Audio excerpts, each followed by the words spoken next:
Ang dalagang anak ng gobernador ay nagpa siyang magpanggap bilang isang pulubi upang hindi siya madaling matagpuan ng kanyang ama. Sa hindi inaasahang pagkakataon, bigla siyang hinatak ng isang lalaki at sinabing, ito na ang pwede. Pagkatapos ay ipinakilala siya sa lola ng lalaki bilang kanyang fiancé o babaeng pakakasalan. Ngunit ano kaya ang mangyayari kapag nalaman nila ang tunay na pagkakakilanlan ng isa't isa? Ricardo, sinasabi ko sa'yo, kapag wala ka pang babaeng maipapakilala sa akin sa loob ng 1 linggo, mawawala sa'yo ang mana mo.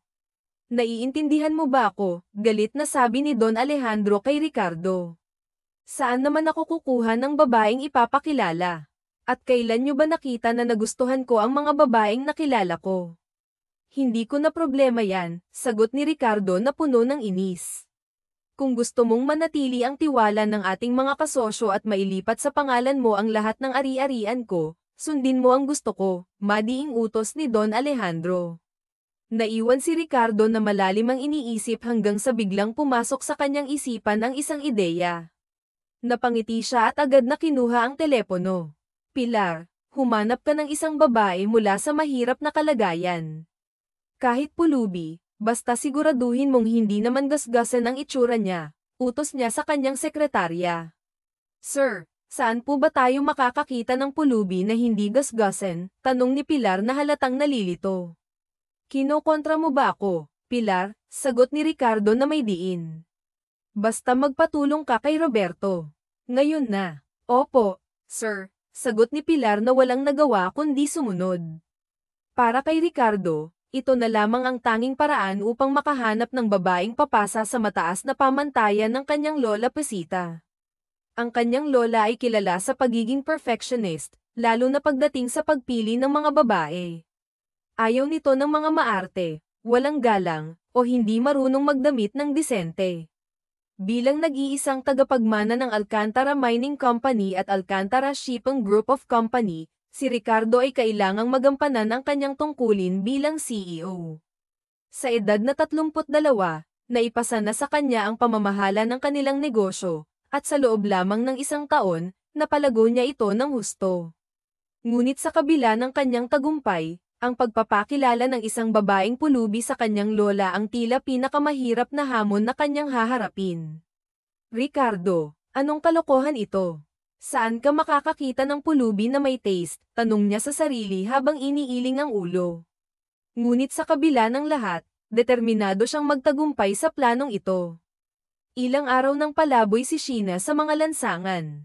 Sa araw-araw, ang kanyang pagkain ay puro pagpag, mga tirang pagkain mula sa mga mayayamang customer ng isang restaurant na madalas nilang tambayan ni Elena, ang dalagang nakilala niya mula nang maglayas siya mula sa kanilang tahanan. Kailangan niyang magmukhang pulubi at madungis upang hindi siya matagpuan ng kanyang ama. Oo, mayaman sila. Anak siya ng isang gobernador na kilalang kilala dahil sa mga kontrobersya ng korupsyon. Ayaw niyang mag-asawa muli ang kanyang ama, ngunit wala siyang nagawa nang dalhin nito ang Kiraida sa kanilang bahay. Dahil hindi na niya kinaya ang sitwasyon, lumayas siya nang walang dalang anuman kundi ang kwintas na alaala ng kanyang yumaong ina at kaunting pera. 5 taong gulang pa lamang si Sheena nang maaksidente ang sasakyan ng kanyang mga magulang. Tanging ang kanyang ama lamang ang nakaligtas. Bagamat nawala ang kanyang ina, hindi siya pinaramdam ng kanyang ama na may kulang sa pagmamahal. Binuhos nito ang lahat ng atensyon at pag-aaruga sa kanya. Lumaki siyang puno ng pagmamahal mula sa ama. Ngunit nitong huli, hindi niya matanggap ang desisyon nitong magpakasal muli. 1 taon na lang sana at matatapos na ni Sheena ang kursong abogasya, ngunit tila malabo na itong mangyari dahil sa kanyang paglayas. Habang buhay na nga siguro siyang magiging palaboy. Napadpad siya sa Batangas, sakay ng bus. Bumaba siya sa terminal nang walang kaalam-alam sa lugar, at dahil limitado ang kanyang dalang pera, napilitan siyang maging palaboy. Kinailangan niyang kumain ng mga tirang pagkain, magkalakal ng basura, at magtiis sa hirap upang mabuhay. Sa kasalukuyan, pansamantala siyang nakikitira sa bahay ni Elena, isang maliit, masikip, at mabahong barong-barong. Malayo ito sa marangya at komportableng buhay na nakasanayan niya noon. Ngunit wala siyang karapatang magreklamo dahil nakikituloy lamang siya. Ate Sheena, Nag-iisip ka na naman. Tulog na tayo, maaga pa tayo bukas sa tindahan ni Aling Kuring. Sayang din yung kikitain natin doon, masiglang sabi ni Elena, na may ngiti sa labi. Naiisip ko lang, kumusta kaya si Daddy? Hinahanap niya kaya ako, sagot ni Sheena, habang malalim ang iniisip. Timon ka talaga, ate. Nagpapanggap kang ang pulubi, nagtitiis kang madumi ang maganda mong mukha para lang hindi ka matagpuan ng daddy mo, tapos ngayon iniisip mo siya. Bakit, ate? Ayaw mo na ba rito? Tanong ni Elena, na may halong biro. Tumingin si Sheena sa kanya at umiling. Nami-miss ko lang si daddy, pero ayaw ko pang umuwi sa amin. Ayaw kong makita ang bago niyang asawa, sagot ni Sheena, sabay tayo. Matulog na tayo. Kinabukasan, maagang nagising sina Sheena at Elena. Matapos maligo, isinuot ni Sheena ang kanyang butas-butas na damit at pantalon. Nagtimpla siya ng kape, isang bagay na noon lang niya naranasan mula ng Maglias. Sa dati nilang tahanan, laging hot choco ang iniinom niya tuwing umaga. Kumuha siya ng bahaw na kanin at sinabaw ng kape. Mabuti na lang at may natira pang tuyo mula kagabi. Sabay silang kumain ni Elena, pinaghati-hatian ang bahaw na kanin at tuyo. Pasalamat sila na hindi pagpag ang kanilang pagkain ngayon, dahil malaki ang kinita nila kahapon sa pangangalakal at paghingi ng barya. Eksaktong alas 5 ng umaga nang dumating sila sa palengke. Kinuha sila ni Aling Kuring upang tumulong sa kanyang munting karenderya. Tinanggap nila ang trabaho kahit nakilala si Aling Kuring sa pagiging kuripot magbigay ng sahod, dahil ang kapalit nito ay libreng pagkain. Sa bawat araw na lumilipas mula nang maglayas si Sheena mula sa kanilang tahanan, naranasan na niya ang lahat ng klase ng trabaho. Noong una, hindi niya kayang sikmurain ang pagkain ng pagpag, ngunit dahil kailangan niyang mabuhay, tiniis niya ang lahat. Ate Sheena, maaga pa naman. Doon muna tayo sa pwesto natin, maya na tayo umuwi, sabi ni Elena habang naglalakad sila pauwi. Tumango si Sheena, alam niyang sayang din ang kikitain nila. Malaking tulong ito upang makabili sila ng 5 kilong bigas at masarap na ulam. Sa ganitong paraan, hindi nila kailangang mag-alala tungkol sa pagkain sa susunod na araw. Pagdating nila sa kanilang pwesto, agad na umupo si Sheena sa isang gilid. Si Elena naman ay nagsimulang manghingi ng barya mula sa mga dumadaan. Nakakapagod ang ganitong klase ng trabaho, ngunit wala siyang ibang pagpipilian kundi ang magpatuloy sa ganitong buhay, kahit nalabag ito sa nakasanayan niya. Laking gulat ni Sheena nang biglang may naglagay ng 1,000 piso sa kanyang palad. Agad niyang tiningnan ang 2 taong nasa kanyang harapan, isang babaeng sexy at isang lalaking may edad na. Napaatras siya nang bigla na lang hawakan ng babae ang kanyang braso. Mas malaki pa ang mabibigay ng boss ko kung papayag ka sa gusto namin, sabi ng babae, na nagpakilalang si Pilar. Kumunat ang noo ni Sheena. Ano bang pinagsasabi niyo? At sino po ba kayo? Tanong niya, halatang naguguluhan. Huwag kang matakot, Ineng. Mabuti kaming tao, sagot ng lalaki. Ako nga pala si Roberto, family driver ng mga Alcantara, at siya naman si Pilar, Pilar ang kabayo, dagdag pa nito, na sinamahan ng ngiti. Umayos kayo kung hindi sisipain ko kayo, iritadong wika ni Pilar sabay irap kay Mang Roberto. Ineng, parang awa mo na, pakiusap ni Mang Roberto. 2 araw na kaming naghahanap ng pulubi na katulad mo. Lagi na lang mainit ang ulo ng boss namin. Sige na, pumayag ka na sa gusto namin. Malaking halaga ang ibibigay sa'yo ni boss kapag pumayag kang maging fake fiancé niya. Fake fiancé? Ibig sabihin, magpapanggap akong fiancé ng boss ninyo, tanong ni Sheena, halatang naguguluhan. Oo, Ineng. Kaya pumayag ka na. Yung ibang detalye, si boss na ang magpapaliwanag sa'yo, sagot ni Mang Roberto. Magpapanggap ka lang naman, ate. Malaking pera yan. Ilang buwan tayong hindi magugutom kapag tinanggap mo yan, dagdag ni Elena, na halatang excited sa ideya. Napaisip si Sheena, ngunit hindi na rin siya nagdalawang isip. Pumayag siya sa alok ng 2. Kahit hindi niya kilala ang mga ito, sumama pa rin siya. Tama si Elena, malaking tulong ang pera sa kanila. Ilang araw din silang hindi mamamaalamos sa kalsada o kakain ng pagkaing pagpag. Dinala siya ng dalawa sa isang bakanteng bodega. Nang inag ang kanyang tuhod habang tumigil siya sa paglalakad. Sindikato ba kayo? Bakit dito niyo ako dinala? Tanong niya, halatang takot na takot. Hindi, Ineng. Gusto ng boss namin na dito kayo mag-usap. Huwag kang mag-alala, walang mangyayari sa'yo na masama, sabi ng lalaki na may bar itong tinig, dahilan upang lalo pang manginig ang katawan ni Sofia. Ipinikit niya ang kanyang mga mata at taimtim na nagdasal. Ito na ba ang pulubing nakita ninyo? Tanong ng isang lalaki na may matapang na boses. Lumapit ito sa harapan ni Sofia, na noon ay nakapikit pa rin, at hinawakan siya sa baba. Kahit madumis, mababakas pa rin ang natatanging ganda, may matangos na ilong, magandang hugis ng mga labi at kilay. Hindi ito mukhang pulubi. Dalhin siya sa bahay at bihisan, Pilar, mariing utos nito. Nagmulat ng mga mata si Sofia nang maramdamang wala na sa kanyang harapan ang lalaki. Hoy, sandali, sigaw niya, tinatawag ang lalaki. Sabi nitong mga alalay mo, babayaran mo raw ako ng malaki. Pumayag ako sa gusto ninyo dahil sa pera. Huminto ang lalaki at humarap sa kanya. Sa paglapit nito, hindi maiwasan ni Sofia ang mamangha sa taglay nitong kagwapuhan. Isang matipunong lalaki ang unti-unting lumapit sa kanya, na tila nagdadala ng presensyang nakakapangilabot at nakakabighani. Hindi ka rin pala mukhang pera, sabi ng lalaki na may bahid ng ngiti sa labi. Ganito ang usapan, 1,000,000 kapalit ng pagpapanggap mo bilang fiancé ko. At kung magaling kang umarte, dagdag na 1,000,000. Magsisimula ka bukas, at makukuha mo ang unang bayad sa parehong araw. Huwag kang atet, pulhube, bulong ng lalaki kay Sofia, na agad namang umatras. May pamilya akong kailangang buhayin kaya kailangan ko ngayon ng pera.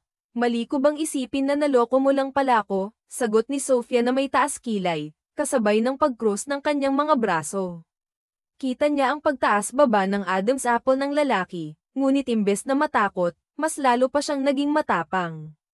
Pilar, bigyan mo siya ng isang sakong pera, utos ng lalaki. Pero, boss, saan ako kukuha ng isang sakong pera? Tanong ni Pilar habang napakamot sa ulo. Sa bangko, sagot ng lalaki sabay talikod at naglakad palabas ng bodega. Umuwi si Sofia sa kanilang barong-barong na may ngiti sa labi. Bumili siya ng lechong manok at 1 kilong lechong baboy. Alam niyang gising pa sina Elena sa mga oras na iyon. Kahit na kumain na ang mga ito, bumili pa rin siya ng masasarap na pagkain. Matagal na niyang pangarap na makabili ng ganitong ulam para matikman man lang ng pamilya ni na Elena. Pagdating niya sa bahay, sakto namang kumakain pa ang mga ito. Tuwang-tuwa sila nang makita ang dala niyang pagkain. Itinabi ang pritong tilapia at agad na pinapak ang mga bagong ulam. Masaya si Sofia na makita ang mga taong kumupkop sa kanya na masaya rin. Bukas, maaga akong gigising, bulong niya sa sarili. Bibili siya ng groceries para sa kanila bago pumunta sa bahay ng lalaking iyon. Plano rin niyang maghanap ng mauupahang bahay upang makaalis na sina Elena mula sa mabahong lugar na iyon. Ibibili niya rin sila ng kumpletong gamit sa bahay at mabibigyan ng pangkabuhayan. Aasikasuhin niya muna ang paglilipat nila dahil sa gabi pa naman siya kailangan ng lalaking iyon. Panahon na upang makabawi siya sa kabutihang ipinakita ng pamilyang ito. Nung mga panahong wala siyang masisilungan, hindi nagdalawang isip ang mga ito na kupkupin siya. Ngayon, panahon na upang maibalik niya ang kabutihang iyon. Tulad ng nakasanayan, naligo muna siya bago mahiga sa kanyang higang kawayan. Noong una, dahil sanay siya sa malambot na kama, hindi siya makatulog dahil sa kirot sa likod. Ngunit, dahil alam niyang wala siyang karapatang magreklamo, tiniis niya ito. Sa totoo lang, lahat ng hirap ay tiniis niya mula nang maglayas siya. Sa lugar na ito, naranasan niya ang mga bagay na dati napapanood lamang niya sa telebisyon. Ngayon niya napagtanto kung gaano kahirap ang ganitong uri ng pamumuhay.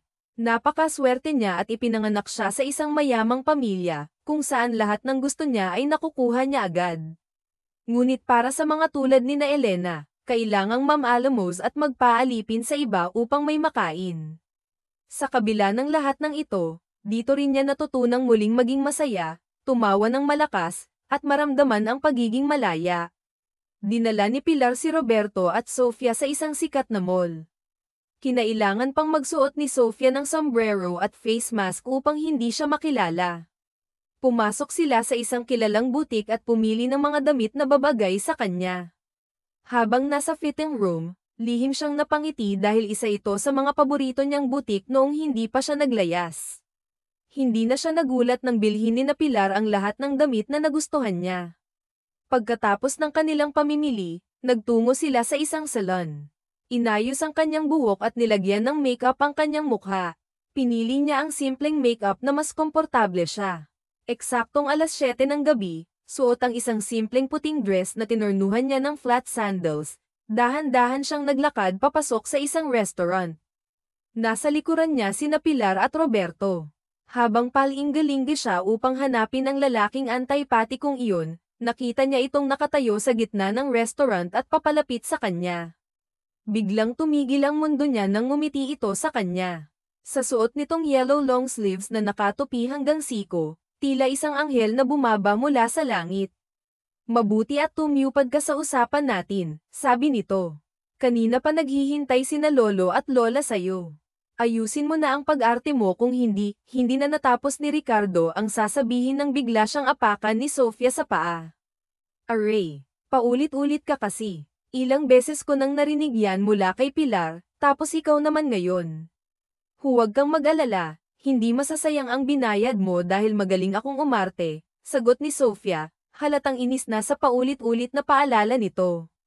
Sa isip niya, antipatiko talaga. Porket kinuha nila ako sa kalye, akala nila wala akong utak. Kung hindi lang tayo nasa restaurant, baka naitapon na kita palabas. Hindi rin mapigilan ni Ricardo ang pagkainis. Ngayon lang siya nakaranas ng ganitong pakikitungo mula sa isang babae. Hinawakan ni Sofia ang kanyang damit at inayos ang pagkakabotones nito.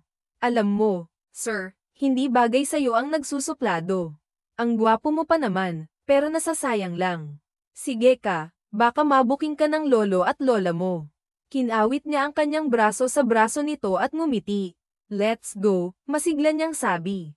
Nang makarating na sila sa harapan ng dalawang matanda, napahigpit ang hawak ni Sofia sa braso ni Ricardo. Hindi niya maiwasan ang kabahan habang tinitingnan siya ng mga ito mula ulo hanggang paa. Ngunit napawi ang kaba niya nang tumayo ang matandang babae at lumapit sa kanya nang nakangiti. Oh, ikaw pala ang babaeng kinahuhumalingan ng babero kong apo. Ang ganda mo, iya, sabi nito sabay beso sa kanya. Lola, huwag naman ninyo akong siran sa fiancé ko, baka mamaya niyan maniwala sa inyo. Fiancé, aba. Ibig sabihin, ikakasal na kayo. Alejandro, bilang ito sa asawang nakaupo. Narinig mo ba ang sinabi ng apo mo? May fiancé na siya, masayang wika ni Doña Letty. Ah, iya. Sofia po, ma'am, pagpapakilala ni Sofia sa matandang babae. Kasing ganda mo ang iyong pangalan, iya. Ako nga pala si Doña Letty at siya naman ang esposo kong si Alejandro. Ricardo. Ano pang tinatayo-tayo mo riyan? Umupo na kayo rito ng future apo ko. Ricardo pala ang pangalan ng antipatiko kong ito. Naku naman, kahapon niya nakikita ito pero ngayon niya lang nalaman ang pangalan. At, Sofia, iya, pwede ko bang malaman ang apelido mo at kung saan ka galing? Tumingin muna siya kay Ricardo, tingin na hinihingi ng tulong. Lola, pwede bang mamaya na ninyo tanungin si Sofia? Gutom na kami. Awat ni Ricardo sa matanda dahil gutom na si Sofia. Naubos niya lahat na nasa kanyang plato at dahil ipinanganak at lumaki siya sa mayamang pamilya, alam niya ang tamang way ng paggamit ng tinidor at kutsara, kung paano kumain ang isang mayaman. Nahuli pa niya si Ricardo na nakatitig sa kanya. Patapos na silang lahat sa pagkain nang muling magsalita si Doña Letty. Pinaghandaan ni Sofia ang gagawin. Hindi pwedeng malaman nila na anak siya ng isang gobernador, lalo na si Ricardo. Paninindigan niya na siya ay isang pulubi. Humawak siya sa ulo at pumikit, kunwaring masakit. Humawak na rin siya sa kamay ni Ricardo. Kailangan niyang galingan ng pag-arte para hindi sila mahalata. Love, pwede mo na ba akong ihatid sa bahay? Umaatake na naman itong migraine ko. Hindi ko dala ang gamot ko. Ah, iya, okay ka lang ba? Pasensya na po kayo, Ma'am, umatake na naman itong migraine ko. Kapag ganito na po kasakit ng sobra, kailangan ko na pong uminom ng gamot. Ah, ganun ba? O ano pang hinihintay nyo, Ricardo? Ay uwi mo na si Sofia para makapagpahinga na rin. Iya, sa isang araw na tayong magkwentuhan kapag okay na ang iyong pakiramdam, ha? Nag-aalalang wika ng Donya. Nakahinga si Sofia ng maluwag. Nasa loob na sila ng sasakyan ni Ricardo. Investigador ba ang lola mo? Ang daming tanong eh. Gagawin nilang lahat para malaman nilang nagpapanggap ka nga lang. Gawain talaga ni lola na imbestigahan ang mga babaeng involved sa akin, kaya galingan mo ang pagpapanggap para hindi tayo mahuli. Hanggang kailan ba ako dapat magpanggap? At saka, kailangan ko ng kontrata. Aba, malay ko bang lolokohin mo ako sa bayad? Pagak na tumawa si Ricardo bago binuhay ang makina ng sasakyan. Mukha ka talagang pera. Sa panahon ngayon, wala nang libre, kailangang kumita para mabuhay. Bumaling ng tingin si Ricardo kay Sofia. Kanina habang kumakain tayo. Bakit ang galing mong humawak ng kutsara at tinidor? Bakit ang galawan mo ay pangmayaman? Tumingin si Sofia kay Ricardo. Hindi porket pulubi ako, wala nang alam. Siyempre, may cellphone din naman ako, nanunood din naman ako sa YouTube, pagsisinungaling niyang wika. Pinahanga mo ako eh, di ba sabi ko sa'yo, magaling akong umarte, wika niya sabay kindat kay Ricardo. Bakit dito mo ko dinala? Tanong ni Sofia nang nasa kondo siya dinala ni Ricardo. Di ba gusto mo ng kontrata? Ipagtimpla mo muna ako ng kape. Tinuro ni Sofia ang sarili. Ako, sino bang kasama ko rito? Bilisan mo, wala ka bang kasama rito? At bakit akong inuutusan mo? Saad ni Sofia sabay upo sa sofa. Gusto mo ng kontrata, di ba? Pero kung ayaw mo, madali naman akong kausap. Padabog na tumayo si Sofia. Oo na, antay-pati kong ito, pabulong niya. Anong sabi mo? Hindi na pinansin ni Sofia ang sinabi ni Ricardo. Diretsyong pumasok siya sa kusina. Binuksan ang mini cabinet at kumuha ng tasa. Sunod na kinuha ang kape, cream at asukal. Sinaksak ang cord ng heater habang nagpapainit ng tubig. Naglakad siya pabalik sa sala. Malinis ang buong unit, ibig sabihin may naglilinis dito.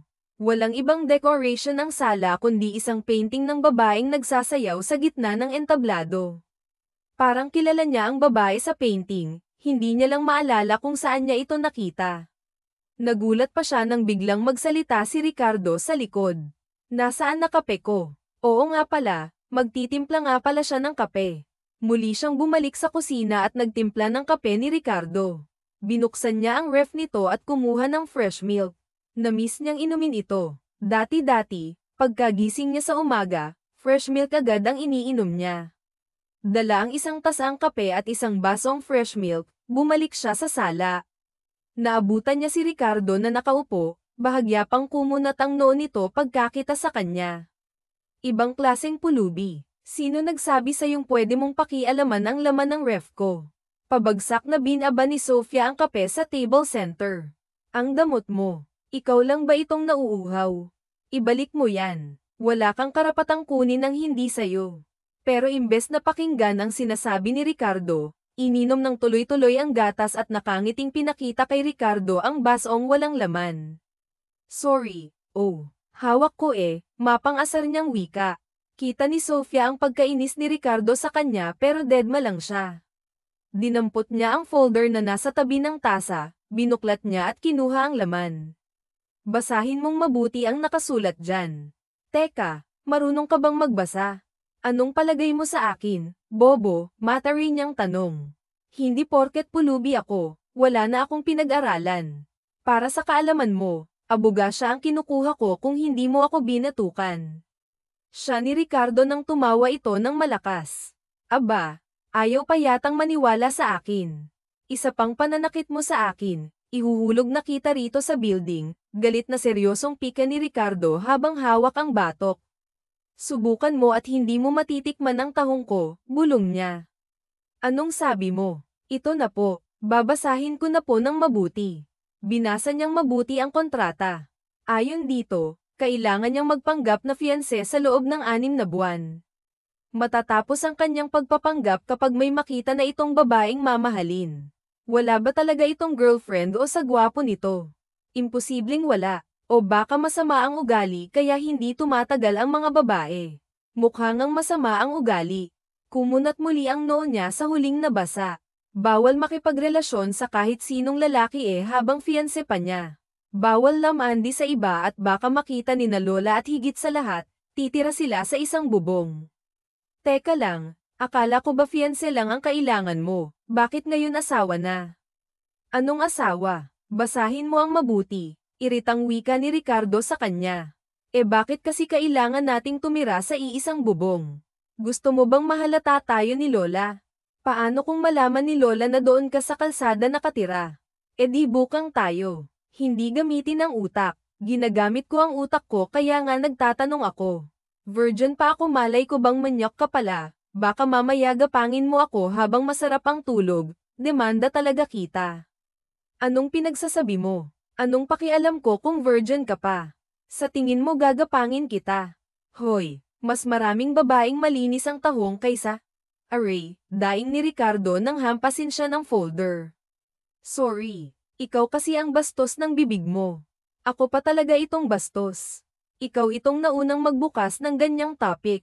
Pirmahan mo na yung kontrata at simula ngayon, dito ka natitira. Tumayo si Ricardo at lumapit sa kabilang upuan. Mapanakit masyado itong duwende. Pagkatapos mong pirmahan yan, linisin mo ang kwarto ko. Gusto ko wala akong makikitang alikabok, wala kang gagalawin sa loob. Tumaas ang isa niyang kilay. Kanina fiancé tapos naging asawa, ngayon katulong. Bakit hindi mo pa nilagay dito sa kontrata na all-in-one pala ang kailangan mo? Ang dami mo pang pasakalye. Katulong pala ang kailangan mo, hindi fiancé, naiinis na wika ni Sofia. Gusto mo ng pera, di ba? Gawin mo lahat ng pinag-uutos ko. Ay, kung sabihin ko kaya kay Doña Letty na binayaran mo lang ako para magpanggap. Another 10,000 para sa paglilinis mo nitong bahay, kulang. Aba, maglalaba pa ako, magluluto at higit sa lahat, mamamalengke kaya kulang yang 10,000 mo, naka-cross-arm na wika ni Sofia, 20,000 okay na ba? Deal, kindat niyang wika kay Ricardo. Kita niyang naiirita na ito sa kanya. Umpisa pa lang ang gagawin niyang pang-aasar dito. Tingnan natin kung sino ang boss sa kanilang dalawa. Aba, hindi porket mayaman siya, siya ang masusunod. Hindi pwede. Mayaman rin naman siya, kaso nga lang siya lang ang nakakaalam na mayaman siya. Mukha ka talagang pera. Malakas na katok ang nagpabalikwas ng bangon kay Sofia. Kinuha niya ang cellphone at tiningnan ang oras. 7:00 na pala ng umaga. OMG, 7 na. Nako, magagalit na naman yung antipatiko kong palaka. Bakit naman kasi pinatay niya ang alarm kanina? Yan tuloy tinanghali siya ng gising. Dali-dali siyang tumayo at binuksan ng pinto, hindi niya alintana na wala siyang suot na bra. Nakasimangot na mukha ni Ricardo ang nabuksan niya. Ang gwapo pa rin nito kahit salubong ang 2 kilay. Ganyan ka ba talaga ka-irresponsible sa trabaho mo? Lagi na lang ba akong mauunang magising? Ay, sorry naman, napasarap ang tulog ko. 8:00 pa naman ang pasok mo, di ba? Ipagluluto na kita ng almusal mo, madali lang ta, wika niya habang naglalakad patungo sa kusina. Kumuha siya ng itlog at ham sa ref. Isinaksak niya rin ang heater, isinangag niya ang tirang kanin niya kagabi, pinagsabay niya na rin lutuin ang itlog at ham. Inilabas niya na rin ang adobong manok at pinainit. Si Ricardo naman ay naaliw habang nakatingin sa abalang si Sofia. Hindi ito magkanda o gaga sa paghahanda ng almusal niya. Actually, Sabado ngayon at wala siyang pasok, ginaising niya lang ito dahil ipapasyal niya ito sa mall at ibibili ng mga kailangan nito sa katawan. Sexy ito kahit maliit na babae, may matambok na puwet at hinaharap, makinis at maputing mga hita. Hindi akalain na galing ito sa mahirap na pamilya at isang pulubi. Ang mahaba nitong buhok ay nakapuyod, mataas, may magandang mukha at matangos na ilong, mapupulang mukha na ang sarap halikan. Sa ilang araw niyang kasama ito, ay ngayon niya lang ito na-apresya ng mabuti ang ganda niya. Ricardo, pwede ka bang ma-inlove sa isang pulubi? Ikakahiya ka ng iyong pamilya kapag nalaman nilang isang pulubi ang naiibigan mo. Teka nga muna, sino may sabing in love ako sa duwendeng ito? Parang sirang palakang kausap ang sarili. Aray, bigla siyang tumayo nang dumaing si Sofia. Lumapit siya rito at hinawakan ng kamay nitong napaso. Kumuha siya ng yelo at nilagay sa kamay na napaso. Bakit kasi hindi ka nag-iingat? Yan tuloy napaso ka. Seremonya late ka na kasi sa trabaho mo. Aray, dahan-dahan naman virgin pa yan. Aray naman, idiniin kasi ni Ricardo ang yelo sa napaso niya. Sari-sari kasi ang lumalabas sa bibig mo. Umupo ka na roon at ako na maglalagay nito. Sumunod naman si Sheena. Uupo na sana siya nang mapansin na wala siyang bra, kaya pumasok siya sa kanyang kwarto. Pagkatapos nating kumain, magbihis ka. Mamamasyal tayo sa mall at kakain sa labas. Treat ko dahil bukas may pupuntahan tayong party. Gusto kong maganda ka at maayos ang damit. Wala ka bang pasok? Wala. Tinapunan niya ng masamang tingin si Ricardo. Napaso pa ako sa pagmamadali, yun naman pala wala kang pasok. Aba, reklamo ka pa. Kumain ka na lang. Kakaumpisa lang nilang kumain nang may mag-doorbell. Tumayo si Sheena at binuksan ang pintuan. Laking gulat pa niyang si Doña Leticia ang nasa labas. Oh, iya, nandito ka pala, bati nito sabay halik sa pisngi. Ah, Doña Leticia, ano pong ginagawa ninyo rito? Malakas niyang tanong sa Doña para marinig ni Ricardo. Dinadalaw ko ang aking apo. Dito ka ba natulog, iya? May apo na ba ako sa tuhod? Masayang tanong ng Doña kay Sofia. Lola, anong ginagawa niyo dito? Bakit parang gulat na gulat kayong dalawa? Masama bang dalawin ang aking poging apo? Kunot noong tanong nito at pumasok sa loob. Nagkatinginan sina Sofia at Ricardo. Mukhang kailangan na naman niyang umarte sa harap ng Donya. Ah, ma'am, halika na po sa kusina, mag-almusal na po tayo. Love, halika na, para kapanipaniwala ang kanilang pagpapanggap, niyakap niya ang kanyang braso sa baywang ni Ricardo. Ramdam ni Sofia ang pagkagulat ni Ricardo kaya naman pinisil niya ang baywang nito. Ricardo, bakit hindi mo sinasabi sa amin ng lolo mo na dito na pala natutulog itong si Sofia, apo? Kasal muna bago ang honeymoon. Ma'am, hindi pa po namin ginagawa ang bagay na yan kasi gusto ko pong ibigay iyon sa unang gabi namin bilang mag-asawa. Ako po ang nagpipigil kapag si Ricardo ay hanggat na. Kunwaring kinikilig niyang wika habang binibigyan ng makahulugang tingin si Ricardo. Tama yan, iya, at saka lola na ang itawag mo sa akin kasi magiging apo na kita. Kailan ba balak ninyong magpakasal? Muntik nang masamid si Sofia sa tanong ng matanda. Ah, next year po, lola. Bakit next year pa? Bakit hindi na lang sa next month? Akong bahala sa lahat, tila excited na wika ng Donya. Ah, lola. Napag-usapan na po namin ni Ricardo na next year na lang po. Hindi naman po kami nagmamadali, di ba, love? Ay, kung yan ang gusto ninyo, wala akong magagawa, payag na ako, pero in one condition. Napatingin ang dalawa. Naku naman, bakit ganito itong lola ni Ricardo? Hindi lang pala ito matanong kundi may mga kondisyon pa. Kinuha ni Sofia ang kanyang kape at humigop. Lumapad ang pagkakangiti ng Donya bago nagsalita. Mag-kiss kayo sa harap ko. Naibugan ni Sofia ang kape sa sinabi ng Donya. Hindi pa nga siya nakaka-recover sa sinabi ng Donya nang hapitin siya ni Ricardo at hinalikan siya sa noo. Ricardo, anong palagay mo kay Sofia? Matanda, bakit sa noo mo siya hinalikan?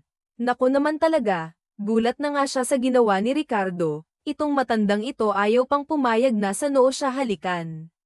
Anong gusto niya? Salabsab siya halikan ni Ricardo.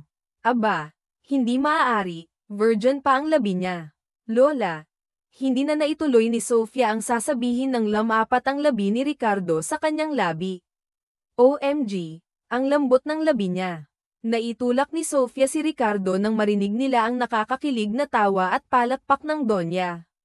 Ang sweet niyo, mga apo. Ganyan nga. Magmahalan kayo katulad namin ng inyong lolo, mag-aaway pero hindi maghihiwalay. Aba, si Doña Leticia ay naging millennial yata pagdating sa pag-ibig. Alam ba ninyo noong kabataan namin ni Alejandro, malimit kaming mag-away noon, lalo na nung pinagbubuntis ko ang daddy mo, Ricardo.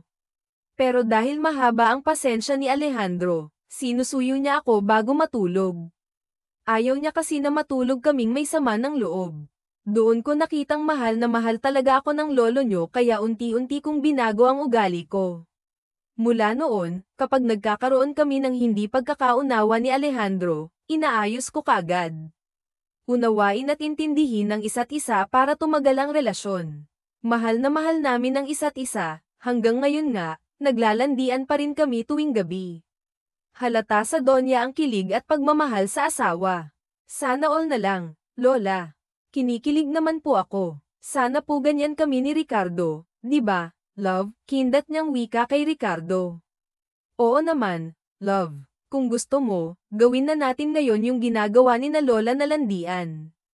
Pinlak ni Sofia ng mata si Ricardo. Love, di ba may pupuntahan tayo?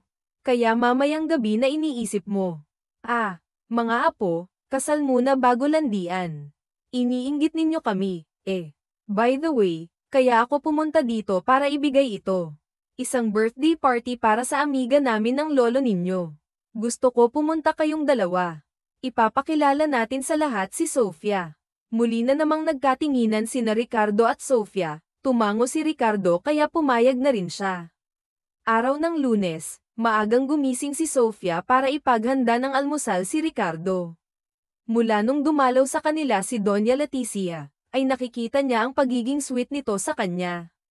Sa tuwing kakain sila, pinaglalagay siya nito ng pagkain sa plato. Sinamahan pa siyang mag-shopping at binili lahat ng gusto niya. Kinikilig siya sa ginagawa ni Ricardo, nai-inlove na nga yata siya eh. Pero kailangan niyang pigilan ang sarili habang maaga pa dahil isa lamang siyang pulubi sa tingin ni Ricardo at malabong magkakagusto ito sa kanya. Sofia, huwag ka nang anghibang. Ginagawa niya lang lahat iyan dahil kailangan ka niya. Alalahanin mong bayad ka na para sa serbisyo mo, at malabong magkakagusto siya sa'yo. Pulubi ka lang at siya ay mayaman. Mayaman din naman ako noon, wika niya sa sarili. Laking gulat pa niya nang may mga brasong pumulupot sa kanyang baywang. Love, gutom na ako, may meeting pa ako, bulong ni Ricardo sa kanyang tainga. Kung hindi lang sila nagpapanggap, masarap sa pakiramdam na yakap ka at tinatawag na love ng taong gusto mo. Tinanggal niya ang brasong nakapulupot sa baywang niya at nakangiting humarap dito. Umupo na po kayo, kamahalin, at ipagkain na kita. Isang mabilis na halik sa labi ang tugon sa kanya ni Ricardo. Tila gustong lumabas ng kanyang puso sa sobrang kilig na nararamdaman. Sana ganito na lamang sila, yun bang walang pagpapanggap? Pwede mo ba akong dalhan mamaya sa opisina ng lunch? Nakakasawa na kasi ang pagkain sa kantina, paglalamang sa kanya ni Ricardo. Ano bang gusto mong ulam mamaya? Sinigang na hipon with love, wika nito sabay kindat. Okay, your request is granted with coffee jelly dessert, pakyut niyang saad. Pagkaalis ni Ricardo ay agad siyang nagtungo sa palengke para bumili ng hipon at gulay. Pagdating niya ay agad niyang niluto ang gagawing coffee jelly. Habang hinihintay na tumigas ang gelatin, ay naglinis na siya ng buong bahay at isinalang sa washing machine ang kanilang damit ni Ricardo. Mula nang pumayag siya sa kasunduan nila ni Ricardo, ganoon na araw-araw ang routine niya bilang isang fake fiancé. Siguro kung sa ibang taong hindi nakakaalam ng tunay nilang sitwasyon, iisipin nilang tunay silang mag-asawa. Pagkatapos niyang maglinis at maglaba, nagluto na siya. Pagkaluto ng kanin at ulam, ay agad niyang nilagay sa Tupperware. Inihanda na niya ang lahat ng dadalhin sa mesa bago siya naligo. Isang maong na short at mahabang damit ang suot niya, panaresen niya ng sapatos. Ang basang buhok ay hinayaan niyang nakalugay. Bitbit ang bag na may lamang pagkain at bumaba na siya ng building. Naghihintay na sa parking lot si Mang Roberto. Kumatok muna siya bago pumasok sa loob ng opisina ni Ricardo. Tila alam na ng sekretarya nito na dadating siya. Muntik man niyang mabitawan ang bitbit na bag nang makita ang eksena sa loob ng opisina ni Ricardo. Kahit na fake fiancé lang siya, bakit nararamdaman niya ang ganitong sakit? Bakit parang nagseselos siya at nasasaktan sa nakikita sa kanyang harapan? Kailangan niyang pigilan ang emosyonal na nararamdaman ngayon. Siya ang fiancé kaya lalaban siya. Parang sira lang. Ipaglalaban ang wala naman. Tumikim siya para maaga ang atensyon ng dalawang naglalampungan. Nakakaistorbo ba ako? Masarap bang humalik ang fiancé ko? Sa gulat ay naitulak ni Ricardo ang babaeng nakaupo sa kanyang kandangan. Love, anong ginagawa mo rito? Halos mautal na tanong ni Ricardo. Di ba nga, nagpapadala ka nitong lunch? Hindi mo naman sinabing nandito pala ang kabit mo. Sana'y hindi na lang ako tumuloy. Karen, umalis ka na. Pero, babe, ang babaeng yan ang paalisin mo. Istorbo Marteng wika nito. May kilala akong hired killer at matagal na silang walang napapatay. Gusto mo bang tawagan ko sila at bantayan ka sa labas? Pero huwag kang mag-alala, dadalhin ka muna nila sa langit bago ka nila pahirapan. Kinuha niya ang cellphone at kunwaring may tatawagan. Ang totoo, wala naman siyang kilala, luka-luka lang talaga siya. Natatawang sinundan niya ng tingin ang babaeng tumakbo palabas. Ang galing niya talagang gumawa ng kwento. Pang Best Actress naman, Judy Ann Santos yata ito. Love, ang galing mo. Kanina ko pa kasi yun pinapaalis pero ang kulit, ayaw umalis. Love ka dyan. At sa nakita ko kanina, gustong-gusto mo naman ang ginagawa sa iyo ng haliparot na yun, hirap niya kay Ricardo. Ang landi mo, pati dito sa opisina. Inilapag niya ang dalang bag sa table. Center, hindi mo man lang naisip na may fiancé ka.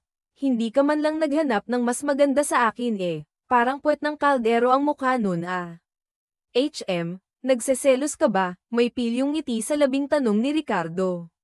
Ako, magseselos. In your dreams. Ang ganda ko para pagsiyosan siya. Ang totoo, nagseselos siya sa nakita pero wala siyang karapatan dahil nagpapanggap lang naman sila. Kinakabahang lumapit si Sofia sa braso ni Ricardo. Hindi niya maintindihan ang sarili. Sanay naman siya sa ganitong okasyon, pero bakit ganito ang nararamdaman niya ngayon? Kilala sa buong Pilipinas ang magse-celebrate ng birthday, sila lang naman ang nagmamay-ari ng malawak na pinyahan sa bukid noon kaya ganito na lang kabongga ang party. At sa pagkakataong ito, kailangan niyang galingan ang pag-arte para hindi siya mabuking. Huwag na lang kaya tayong tumuloy. Kinakabahan ako wika niya kay Ricardo. Hinawakang mabuti ni Ricardo ang kamay ni Sofia at pinisil-pisil. Kasama mo ako, at saka di ba magaling kang umarte? Kayang-kaya mo yan. Hinalikan pa siya sa noo kaya kahit papano, ang takot na nararamdaman niya ay napalitan ng kilig at saya. Pagpasok pa lang nila ay sinalubong agad sila ni Doña Leti at Don Alejandro. Nagmano siya sa dalawang matanda, bagay na bagay kayo mga apo, and I'm so glad na pumunta kayo, napakaganda mo iya. Thank you po, Lola. Kayo rin po ang ganda ninyo. Sabay-sabay silang pumasok sa main event. Marami ng taong nagkakasiyahan sa gitna ng stage ay nasal-ayan niya si Mrs. Smith, ang birthday celebrant, katabi nito ang gwapong asawa na dating congressman ng bukid noon. Balita niyang may dalawa itong anak, isang babae at isang lalaki, at hanggang ngayon ay single pa rin ang anak nitong babae. Bakit hindi mo ligawan ang anak ni Mrs. Smith?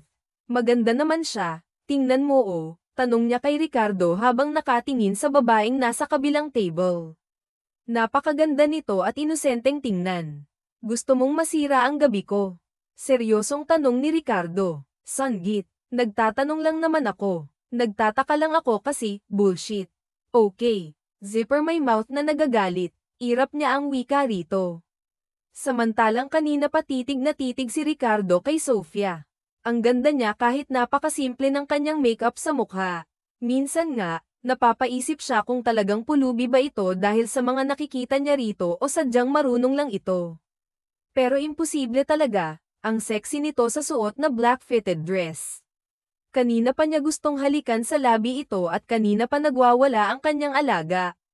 Sinundan niya ng tingin ang dalawa habang pinapakilala ng kanyang lola si Sofia sa mga amiga at amigo nito. Lalong lumitaw ang ganda nito.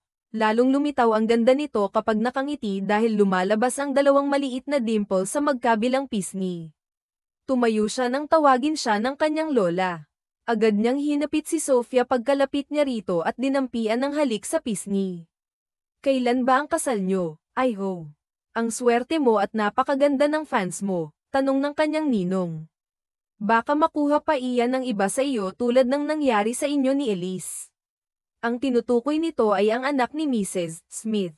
Biglang napatingin si Sofia kay Ricardo. Ngayon alam na niya kung bakit ayaw pag-usapan nila si Elise. May nakaraan pala ang mga ito. Kita niya ang pag-igting ng panga ni Ricardo kaya hinawakan niya ito sa kamay. Hindi po mangyayari na maaga ako ng iba. Mahal ko po si Ricardo at ramdam ko rin naman na mahal ako ni Ricardo, right, love? Hindi po dapat ako matakot, ninong dahil ibang-iba si Sofia sa kanila, hindi ako nito iiwan dahil lang sa pangarap at traditions. So, iniwan pala siya ni Elise dahil sa pangarap at tradisyon ng pamilya nito. Nasa gitna sila nang nagpapakilala nang may tumawag kay Sofia. Sofia, anak, kahit hindi lumingon si Sofia ay alam at kilala niya ang boses na tumawag sa kanya. Humigpit ang pagkakahawak niya kay Ricardo. Dito na pala kita makikita, anak. Ang tagal na kitang hinahanap, wika ng ama ni Sheena sabay yakap sa kanya. Governor Inares, anak mo pala itong fiancé ng apo ko, gulat na tanong ni Doña Leticia. Oo, naglayas siya sa amin at matagal ko na siyang hinahanap. Dito ko lang pala makikita. Oh, it's big revelation, at dapat nga palang matuloy ang kasal. Kasal? Oo, hindi mo ba alam na fiancé ni Ricardo ang dalaga mo? Nanginginig ang buong katawan ni Sofia dahil sa nangyayari. Ramdam niyang tinatanggal ni Ricardo ang kanyang nakahawak na kamay. Umiling-iling siya at nagmakaawang tumingin dito ngunit kita niya sa mga mata nito ang galit. Ricardo, please, magpapaliwanag ako. Naluluhan niyang wika kay Ricardo. Anong ipapaliwanag mo? Naniloko mo ako, galit nitong wika sabay alis. Walang oras na inaksaya si Sofia at sinundan si Ricardo kahit na pinagtitinginan na sila ng mga tao. Ricardo, sandali, makinig ka naman muna. Galit na humarap ito sa kanya. Tapos na ang pagpapanggap mo bilang fiancé ko. Ako na ang baalang magpaliwanag kina Lola. Ang natitirang kabayaran sa serbisyo mo ibibigay sa iyo ni Pilar kahit hindi mo naman kailangan. Huwag na huwag ka nang magpapakita sa akin. Kita sa mga mata ni Ricardo ang galit. Ricardo, mahal kita, lakas loob niyang wika. Bahala na kung magmumukhang tanga siya ang importante na sabi kay Ricardo ang nararamdaman niya sa maikling panahon nilang magkasama, minahal na niya ito. Ngunit hindi pinansin ni Ricardo ang sinabi ni Sofia. Tuloy-tuloy siyang lumabas ng event at nagdiretso sa kanyang sasakyan. Ayaw na niyang marinig ang kasinungalingan ni Sofia. Sa isang mamahaling bar nagdiretso si Ricardo, gusto niyang malasing at ilabas ang sama ng loob. Pagdating niya sa loob ay sumalubong sa kanya ang ingay at usok na nagmumula sa bar. Ricardo, bro, himala at ngayon ka lang ulit nakita rito. Problema ba? Kinuha niya ang basong may lamang alak at tinungga. At dahil sa ay nasa alak ang kanyang katawan, hindi man lang nakaramdam siya ng pait sa lalamunan.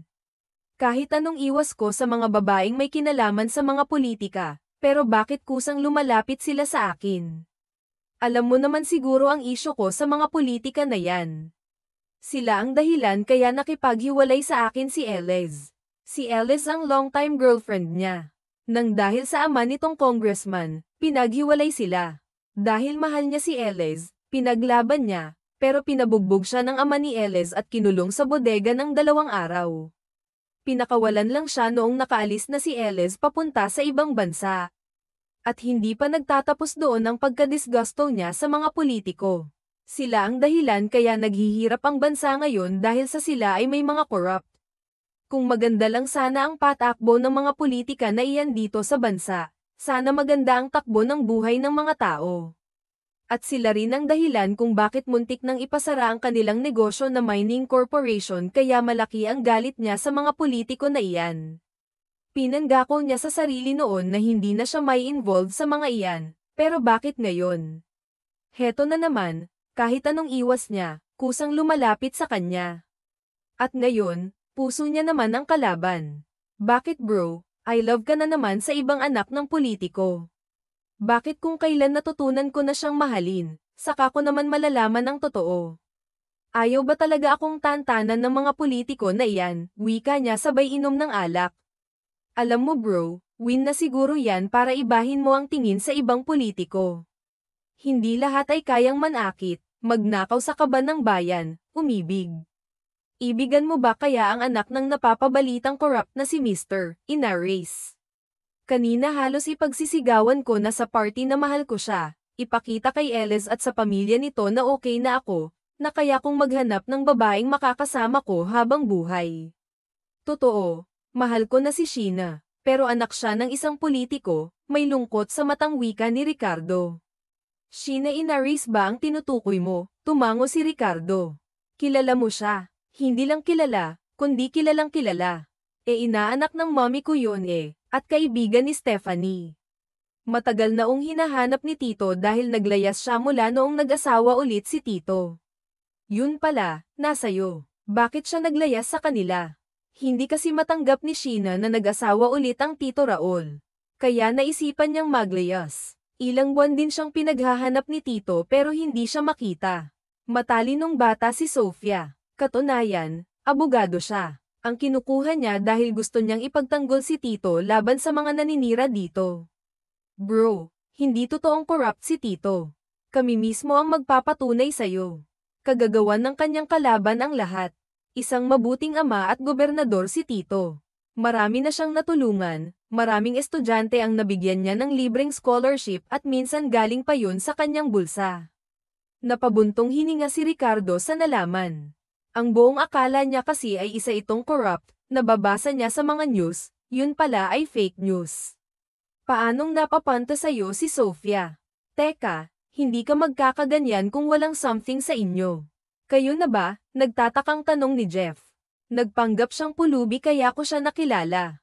Pinagpanggap ko siyang fiancé ko para hindi mawala sa akin ang kumpanya at ang tiwala ni na Lola. Pero hindi ko akalain na mamahalin ko pala siya. Pinagtabuyan ko siya bro dahil anak siya ng mga Inares. Alam mo naman na may issues ako sa mga politiko, paliwanag niya kay Jeff. Kung talagang mahal mo siya, bakit hindi mo sundan?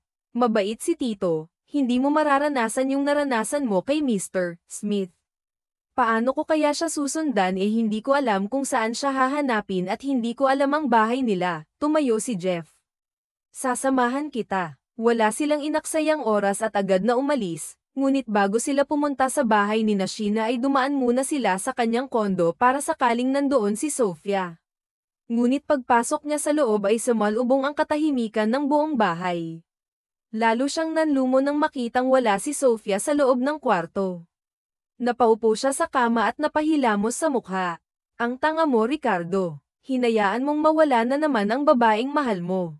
Sinaktan mo pa, lalo kang magiging tanga kung hindi pa tayo aalis. Sigurado akong nasa kanilang bahay si Sofia kaya tumayo ka na Ricardo, sermon ni Jeff. Agad silang nakarating sa bahay ni na Sofia. Pagpasok nila sa loob ay sumalubong sa kanila si Governor Inares. Magandang gabi po Tito, si Sheena po ba? Magalang na tanong ni Jeff. Mula rito ang anak ko, Gov, nakikiusap po ako, kailangan ko pong makausap ang anak ninyo, at sino ka? Ricardo Montemayor po. Apo ni na Don Alejandro at Doña Leticia. Narito po ako para sa anak ninyo.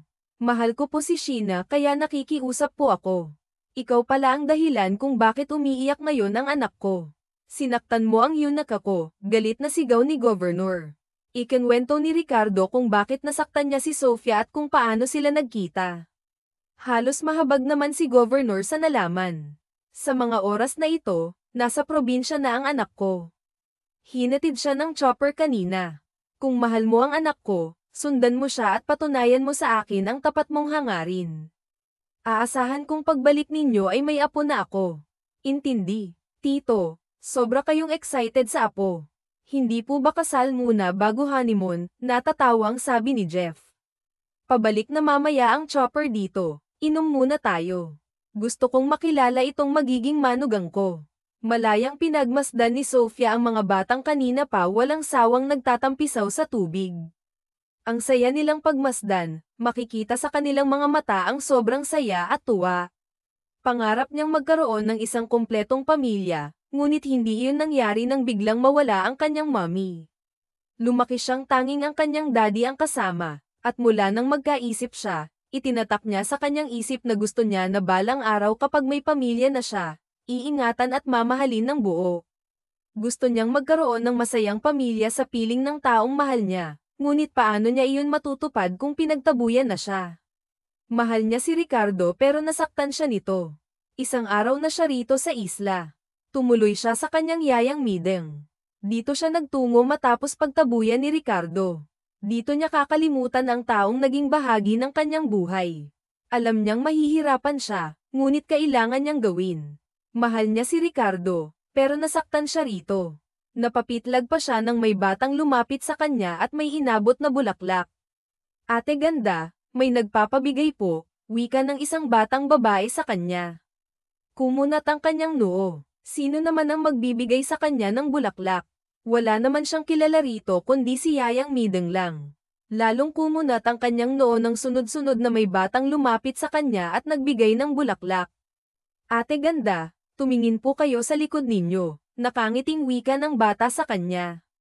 Dahan-dahan siyang lumingon at ganun na lang ang pagkagulat niyang nakaluhod sa kanyang harapan si Ricardo. Ricardo, anong ginagawa mo rito? Sofia, alam kong nasaktan kita. I'm very sorry. May mga isyo kasi ako sa mga politiko kaya ganun na lang ang reaksyon ko nang malaman kong anak ka ng napapabalitang corrupt na gobernador. Pero kagabi pinatunayan ng iyong daddy na mali ako, na hindi lahat ng nasa posisyon ay corrupt. Sorry dahil nahusgahan ko agad kayo ni Tito. Mahal kita, Sheena. Hindi na nga mahal, kundi mahal na mahal. Maging pulubi ka man o her-edera ng mga ina-race, ikaw pa rin ang babaeng mahal ko. Anak, huwag mong sagutin yang buang na yan. Tinalo ako sa inuman, sabat ng ama ni Sofia. Natatawang tinayo niya si Ricardo. Bakit mo tinalo si Daddy? Ayaw niya na tinatalo siya sa inuman, ang gusto niya siya ang panalo. Bulong ni Sofia kay Ricardo. Kakamo-kamot sa batok si Ricardo. Ito talagang magiging biyenan niya, sa lawahan. Kagabi lang at kanina close sila at gustong-gusto siya para sa anak tapos ngayon binabaliktad na siya. Sorry, hindi ko alam edad. Huwag kayong mag-alala, sa sunod panalo na kayo, wika ni Sofia sa ama. Ay dapat lang, baka magbago ang isip kong ipakasal kayong dalawa. Tumingin si Sofia kay Ricardo. Kasal. Ang ama mo talaga pahamak. Kagabi lang at kanina close kami tapos ngayon binubuking ako, panira ng moment eh. Bamaling si Ricardo sa gobernador na ngayon ay tinatawanan siya. Gov, sinisira ninyo yung diskarte ko, yan tuloy hindi na surprise.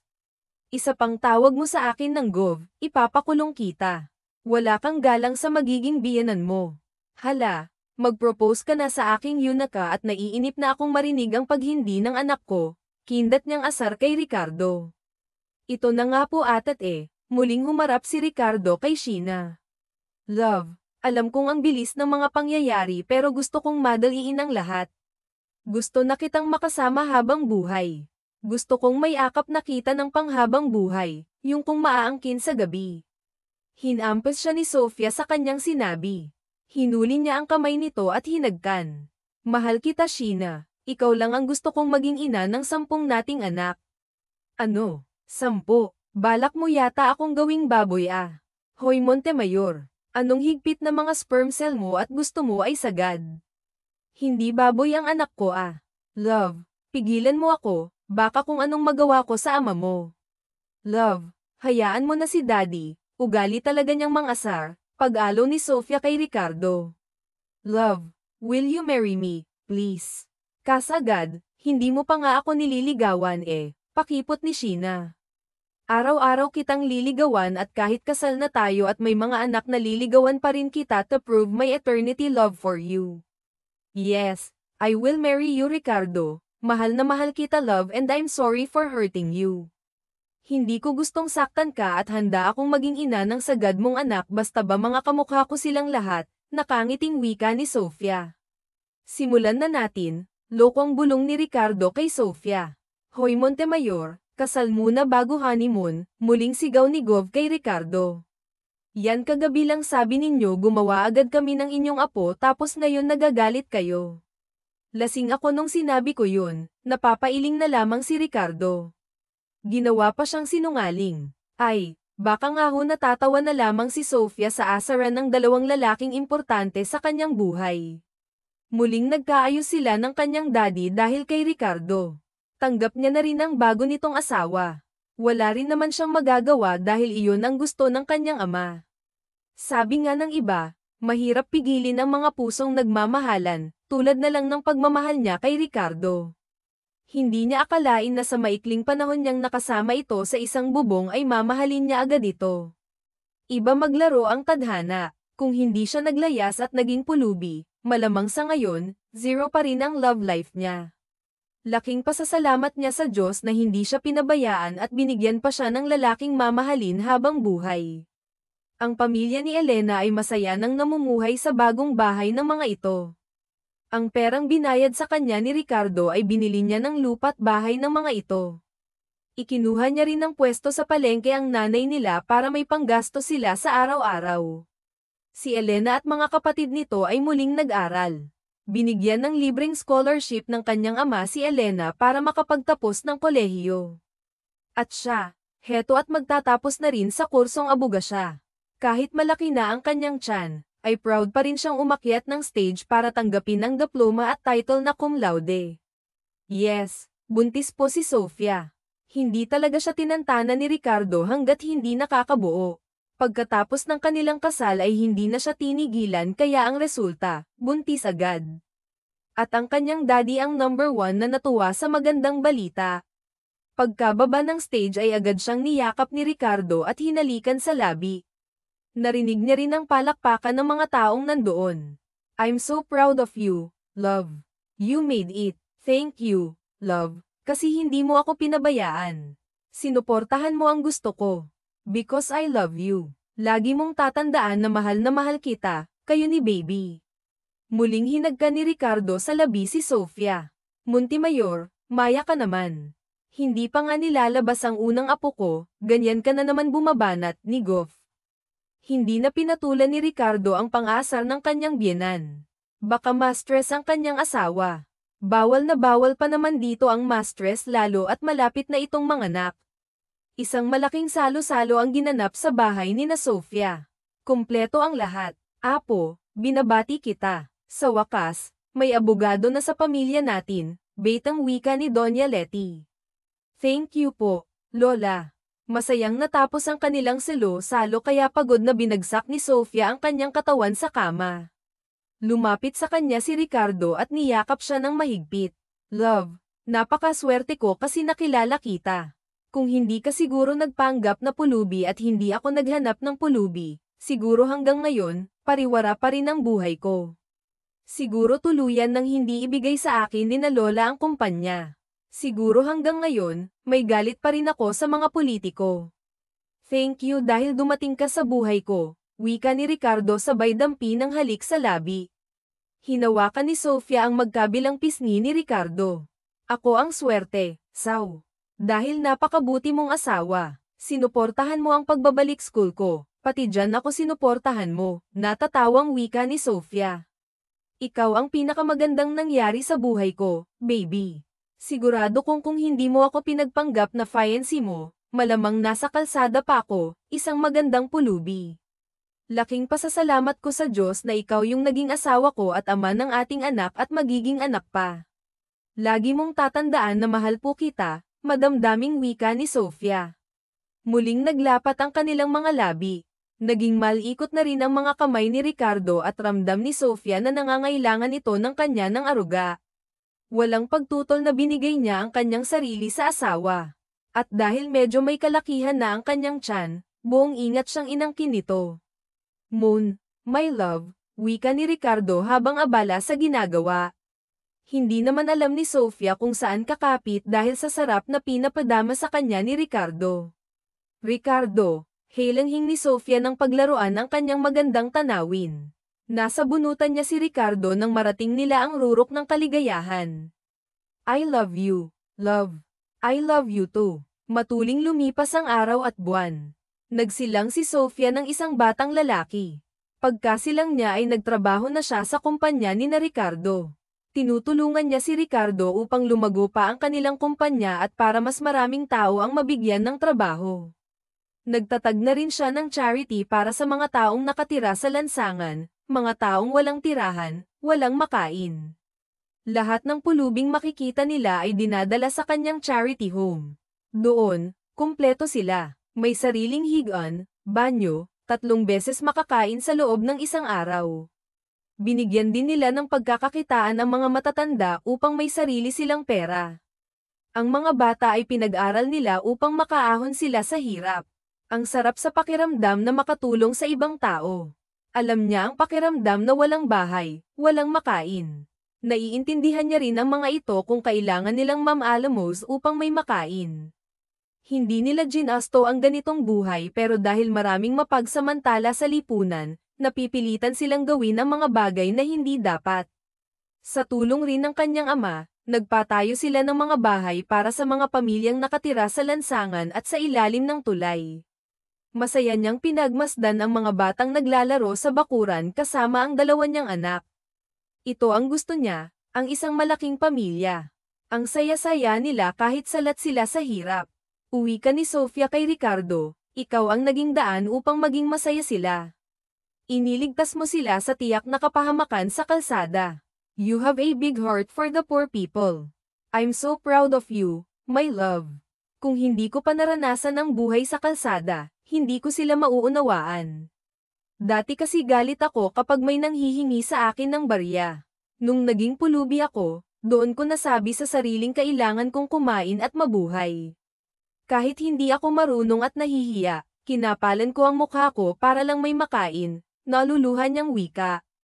Hindi kasi biro ang pinagdaanan niya noon sa lansangan. Love, sa sunod kasing maglalayas ka, siguraduhin mong marami kang pera. Yan tuloy, napagkamalan kitang pulubi, birong wika ni Ricardo sa asawa sabay kaprito. Mommy, Daddy, nagtatakbong tawag sa kanila ng kanilang 2 anak. Wala na siyang mahihiling pa. Binigay na ng Diyos ang pamilyang hinihingi niya, isang masaya at buong pamilya. Sa ngayon, masaya na silang nabubuhay kasama ng kanilang mga anak. May balak nga yatang tuparin ni Ricardo ang sinabi niya dahil buntis na naman siya sa pangatlo nilang anak. Marami pa silang pagsubok na haharapin pero dahil mahal nila ang isa't isa, malalampasan nila iyon. Gawin nating sentro si God sa pagsasama para maging matatag sa hamon ng buhay. Let's spread love, huwag nating ipagdamot ang konting awa at pagmamahal sa mga taong nangangailangan. Ipadama natin sa kanila ang pagmamahal na pinagkait sa kanila ng mundo.